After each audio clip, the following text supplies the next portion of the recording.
तेरे बस में ना हो जाना, तेरे खर्चे हजारों। हेलो अस्सलाम वालेकुम व्यूअर्स, कैसे हैं आप सब। तो दोस्तों आज की हमारी वीडियो में हम एक ऐसे गाने पे रोशनी डालने जा रहे हैं जिसको बहुत ज़्यादा ट्रोल किया गया और साथ में हेट भी दिया गया, पर हकीकत ये है कि उसे जितना ट्रोल किया गया, जितना हेट दिया गया, वो गाना उतना ही हिट होता गया। तो दोस्तों वीडियो देखने से पहले चैनल को सब्सक्राइब और शेयर करना मत भूलिएगा और साथ में बेल को भी बजा दीजिएगा ताकि हमारी ऐसी ही तड़के वाली वीडियोस आप तक आती रहें। तो गाइस जिस गाने पर हम रोशनी डालने जा रहे हैं वो गाना है तुम और तुम। ओ भाई मारो मुझे, मारो मारो मुझे, मारो मारो। नहीं ये मजाक हो रहा है, एक सेकंड यार, मजाक हो रहा है। जिसकी कास्ट है आसिम अजहर, मोरो, तलहा अंजुम, शामोन इस्माइल, तलहा यूनिस, रामी अलोंगसाइड अरिका हक एंड हानिया आमिर। गाइस ऐसा क्या हुआ जिस गाने को तुम और तुम को अचानक इतना हेट किया गया और उसके बाद ये हर जगह ऐसे नजर आने लगा, इतना वायरल हो गया। तो क्या उसकी वजह अरिका हक है? अरिका हक को तो अब सब जानते ही होंगे, एक बहुत ही प्यारी सी छोटी सी टिकटॉकर है। जितने लोग उनसे जल रहे थे सब ने खुल के अपनी भड़ास निकाल दी दिल की। और ये मजे की बात ये है कि पबजी भी उन्हीं दिनों में बैन हो गई और जो पबजी के मारे बेचारे बैठे हुए थे वो भी टिकटॉक के पीछे आ गए।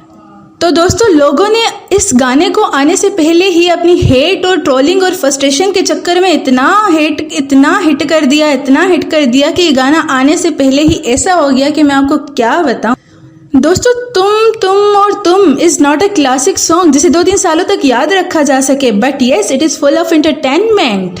इस गाने के बारे में बहुत सारी कंट्रोवर्सीज बनी, अरिका हक के ऊपर कंट्रोवर्सीज बनी। लोगों ने ये तक कह दिया कि इतने सारे मर्दों के सामने इसे गोल्ड डिगर बना के पेश कर दिया गया, ये बहुत गलत बात है। ये भी सही है, किसी ने ये भी कहा कि the effort Hania Aamir put in the song is the same as we do for our online classes. Wow. पर जहाँ इतनी सारी कंट्रोवर्सीज बनी वहाँ ये गाना तुम काफी हिट भी गया, इसे काफी ज्यादा अटेंशन मिली। दोस्तों रजा सामो को तो आप सब जानते ही होंगे, वो हर गाने पे वीडियो बनाते हैं जो भी गाने हिट होते हैं, और उन्होंने इस तुम और तुम गाने पर भी वीडियो बना दी। क्यों बनाई वीडियो, क्या वजह थी उस वीडियो बनाने की? यही कि वो गाना हर किसी की जबान पर है, 1 वीक होने को आया है उस गाने को, आज तक everybody is discussing that song, everybody is talking about that song. दोस्तों सिर्फ 1 हफ्ता हुआ इस गाने को और 1 हफ्ते में 4 बिलियन व्यूज पर आने पर पड़ा है ये गाना। क्यों आने पे पड़ा है 4 मिलियन व्यूज पर? यही लोगों ने इसे इतना हेट किया था कि कंट्रोवर्सीज भी बनने लगी। फिर लोगों ने जो नहीं देखने वाले थे उन्होंने भी कहा ऐसा क्या है इस गाने में जो ये इतना हिट होता ही जा रहा है, आखिर हम भी तो देखें। उसी चक्कर में उनको तरक्की होती गई और उनका गाना तो अर्श पर पहुंच गया। तो दोस्तों यही होता है, हम अपनी जेलसी, अपनी हेट, अगले को नीचा दिखाने के चक्कर में, अपनी फ्रस्ट्रेशन के चक्कर में इनडायरेक्टली अगले बंदे को आगे बढ़ने का रास्ता बता रहे होते हैं। तो दोस्तों आखिर में मैं बस यही कहना चाहूंगी कि ये जो इंटरनेट सोशल मीडिया की दुनिया है, यहाँ पर कुछ नहीं होता। यहाँ पे सब कुछ सिर्फ अटेंशन होता है। आपकी लाइक्स, आपकी डिसलाइक, आपकी हेट, किसी को कोई फर्क नहीं पड़ता। Nobody cares, just attention.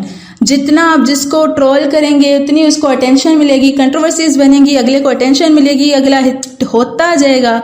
सो जिसको आपकी अटेंशन मिल गई वो तो ऑलरेडी जीत चुका, आप रहें अपनी मनमानी में। तो thank you for watching, like करते रहिएगा। अल्लाह हाफिज।